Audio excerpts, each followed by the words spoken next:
안녕하세요. 스튜디오알 편집자 돌멩이입니다. 저는 지난 12월 권리찾기 유니온을 통해 한국마루노동조합 마루시공 노동자들을 만났습니다. 마루시공 노동자들은 건설 현장에서 우리가 생활하는 마루를 까는 작업을 합니다. 건설 공정의 가장 마지막 작업을 하는 이 마루시공 노동자들은 어떤 조건에서 노동을 해오고 있고 왜 노동조합을 만들었을까요? 마루시공 노동자들의 두 번째 이야기를 들어봅시다. 저희들이 처음에 이제 현장에 투입되면 이 마루를 깔기 위해서는 준비 작업이라는 걸 합니다.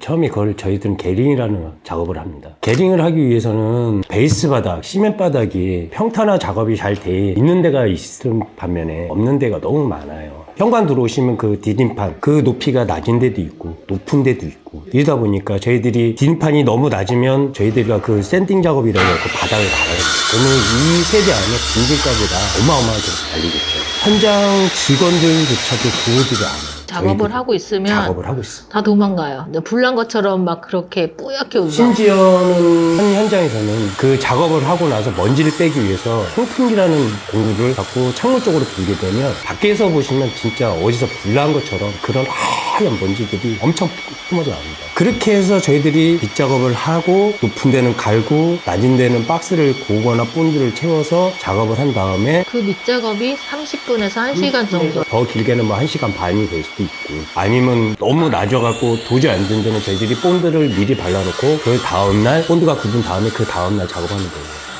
그렇게 진행을 한 다음에 모든 게 준비가 됐다 그러면 그때서부터 재단을 하고 단을 치고 꼼꼼하게 하다 보니까 마루가 불량인 것도 골라내야 하고 색깔이 좀 이상한 것도 골라내야 하고 하다 보니까 추후 작업하는 시간들이 점점 늘어나요. 그러니까 인건비는 작은 데다가 시간은 늘어나고 바라는 건 많고 사측에서는 우리가 잘못된 게 아니고 우리가 한 작업이 아니고 선행 작업에서 잘못된 거를 마루가 알아서 다 디테일하게 맞춰주고 모든 걸 다 덮어주길 바라는 거예요. 그래 놓고 나중에는 그 하자권을 저희한테 묻는 경우도 있어요. 저희 작업이 아닌데도. 그러다 보니까 마루 작업자들은 자꾸 그거에 연연하고 그걸 얘기하면 또 소장이 싫어합니다. 알아서 해줘야지. 알아서 알잖아. 저희들이 뭐를 하냐. 마루 작업은 마루만 깔면 되는 거예요. 베이스 따라가는 게 마루 작업입니다. 베이스가 잘못돼 있으면 마루도 잘못되는 게 맞잖아요. 공장에서 나오는 물건도 공장 기계에서 잘못 나오면 출하할 때까지는 다 하자품이잖아요. 근데 그거를 건설회사에서는 이 시공자가 알아서 해주기를 당연지사 니네가 알아서 하는 거잖아. 그렇게 얘기를 하고 있죠. 한 예를 들게 되면 집을 짓다 보면 외벽이 아닌 가벽을 치는 경우가 많습니다. 난방 작용하기 위해서 안에 단열재 넣고 이렇게 해갖고 가벽을 치는데 이 가벽조차도 그 사람들 일하기 편한 대로 자기네가 쉬운 방향대로 하다 보니까 가벽이 많이 돌아가는 경우가 있어요. 집이 정사각이 돼야 하는데 삐딱하게 되는 거죠. 사다리꼴이 되는 거죠. 그래서 마루를 깔다 보면 사선으로 이렇게 잘려나가는 부분 그런 거조차도 저희들이 찾아내서 얘기를 해줘야지만이 수정을 하는 게 아니고 저희 보고 약간씩 돌려서 맞춰달라. 잘못된 거를 뜯어 고칠 생각은 안 하고 마루 보고 그걸 돌려서 해달라 맞춰달라고 저희들은 그렇게 해야 되면 또 한 번에 또 자재를 틀고 뭐 하다 보면 자재에 또 각이 안 맞으니까 이빨을 다 물려서 시공하는 건데 그걸 틀다 보면 임의대로 틀게 되면 벌어지지 않습니까? 그런 걸 갖고 나중에 또 소비자들은 크레임을 걸겠죠. 그럼 건설사들은 마루회사한테 넘기는 하자권을. 그게 엄연하게 우리는 예시를 했고 이건 안 된다 했는데도 그렇게 이제 진행을 하니까 저희들은 어떻게 보면 피해자죠 계속. 입주민들은 그거를 모를 수밖에 없죠. 벽지 다 돼 있지, 가구 다 설치돼 있지, 주방 뭐 후드며 가구들이며 그 안에 다 그 미세먼지가 다 들어가요. 아무리 입주 청소를 한다고도 없을 수가 없습니다. 인군 사건도 이번에 저희들이 이제 보도가 됐지만 건설사에서는 와서 그거 그냥 이렇게 치워만 가는 거예요. 그럼 바닥에 묻어 있는 건 어떡합니까? 저희들이 밴딩기 갖고 그라인더 갖고 가는 수밖에 없어요. 그 묻어 있던 분진가루 그거는 저희들이 마시는 겁니다. 누가 조화를 하겠습니까? 그래서 저희들이 건설사한테 치워달라 하는데도 또 안 오는 경우도 많고 그러니까 답답하니까 저희들은 일을 해야 하니까 물매 겨자 먹기로 그거 치워가면서 진짜 그런 상황입니다. 지금 시민단체나 지금 많이들 이제 알고 저번에 이제 시흥이나 이런 쪽에서도 호반 건설 쪽으로 연락을 많이 하셔갖고 저희 이름도 팔리고 그랬는데 건설사가 잘못한 거죠. 가보면 화장실이라고 몇 개 없어요. 뭐 컨테이너 뭐 하나 저쪽 끄트머리에다가 이동식 하나 이렇게밖에 그렇게 될 수밖에 없는 상황이에요. 화장실이 별로 없으니까 용변을 처리할 수 그러니까 세대 내만 안 보이는데 이런데 막 막 구석진데 이런 데 막 있는 거예요. 그나마 요 근래는 그래도 우리가 한번 이슈를 타고 그 이후에는 많이 없어지긴 편이긴 해요, 요즘은. 그 이슈 타고 나서 이제 건설사들끼리 서로 이렇게 공유하고 소문이 나고 그래가지고 얘기하면은 와서 이제 치워주고 하긴 해요. 모든 아파트는 보면 타입별이 있습니다. 5구 A 타입, 5구 B, 5구 C, 5구 D 이런 식으로 해갖고 타입별로 해갖고 평형이 됩니다. 그러면 만약에 5구 타입에는 뭐 19박스, 마루가 이제 박스로 돼 있습니다. 한 박스가 한 평이. 19박스는 19평이지 않습니까? 근데 이 19평을 갖고 시공을 하는데 어느 사람은 남기도 하고 어느 사람은 모자라기도 하고. 근데 이게 다 들어가면 19박스가 다 들어가면 19평을 줘야 하는데 여기서 이 사람들이 로스라는 걸 뺍니다. 시공할 때 잘려 나가는 거. 이런 거를 갖고 로스라고 해갖고 칼질을 하는 거죠, 거기. 내가 정당하게 19박스를 다 썼으면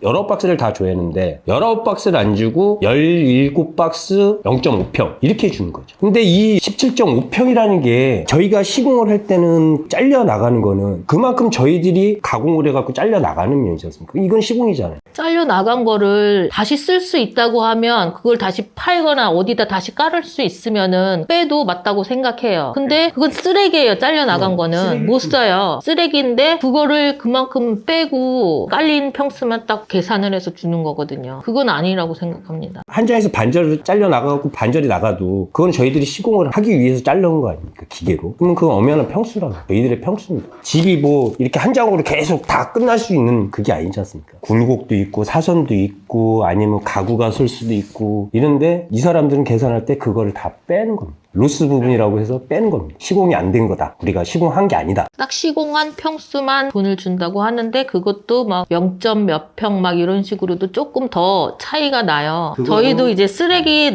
잘려 나간 거 보면은 대충 얘네들이 몇 평을 빼겠구나 이런 느낌이 있는데 그거보다 더 빠지고 막 그런 것도 있어요. 그건 이제 소장이나 사장마다 조금씩 달라요. 자기네들이 조금씩 더 칼질하는 거를 자기들도 별로 안 띈 거라고 그렇게 말을 하더라고요. 이건 별로 안 뗀 거야. 별로 차이 안 나. 딱 맞아 이게 아니라 별로 차이 안 나. 이렇게 말을 해요. 물어보면. 제가 지금 마루한 지는 한 20년 됐는데 지금 선배들이고 저도 마찬가지지만 그때 당시에 0. 몇 평씩 뛰는 것도 한 사람당 계산해보면 한 집당 0. 몇 프로 다 빼면 한 달이면 그 금액이 어마어마하거든요. 근데 한 현장에 20명, 30명씩 들어가 있으면 그 각각 한 사람씩만 뛴다 그래도 돈 1,000만 원이 넘어가는 거죠. 한 명이 한 달 일했을 때 그 평대기를 하면 떼인 돈이 어느 정도?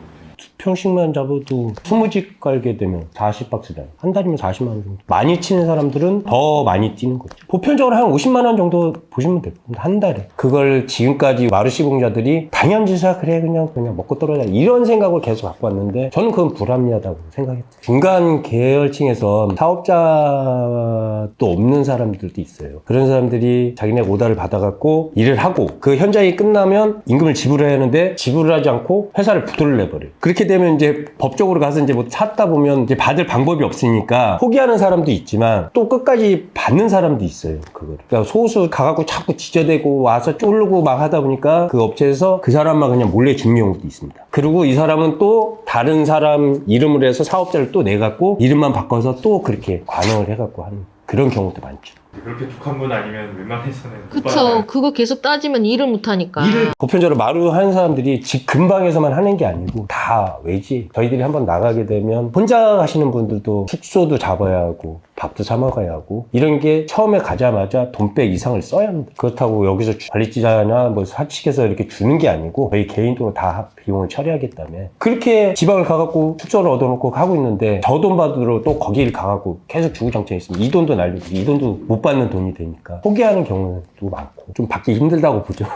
저희는 근로자지 사업가가 아닙니다. 사업주 없는 사업가라는 거는 말도 안 되는 상황입니다. 저희는 근로자라는 그거를 인정받기 위해서 지금 하고 있는 거고 앞으로 바람이라는 거는 저희가 이제 받아야 할 시급들 정당하게 주시고 저희도 남들과 똑같이 저희가 누릴 수 있는 복지 생활을 누려가면서 이 마루는 정년 퇴임은 없지만 제가 힘 닿는 데까지 하는 거니까 그때까지 편하게 일하면서 저희 대가를 받고 싶다는 거죠. 지금 현재 다들 고생하시고 작업을 하시는데요. 먼 미래도 지금처럼 없으면, 현장이 없으면 단가 떨어지고, 현장이 많아지면 잠깐 또 단가 올려준다고, 이렇게 생활을 하는 것보다는 저희가 근로자로서 인정받으면서 편안하게 깨끗한 환경에서 같이 일할 수 있는 환경을 만들어 가자는 게 저희 같은 동료들한테 바람입니다. 지금 현실상 지금 삶이 힘들다고 자꾸 돈에만 쫓아가려고, 내가 힘드니까 어쩔 수 없다, 그냥 해야 한다, 이런 생각들을 좀 버리시고 같이 동참하셔서 좀 더 나은 마루 잡부가 아닌 마루 기능공으로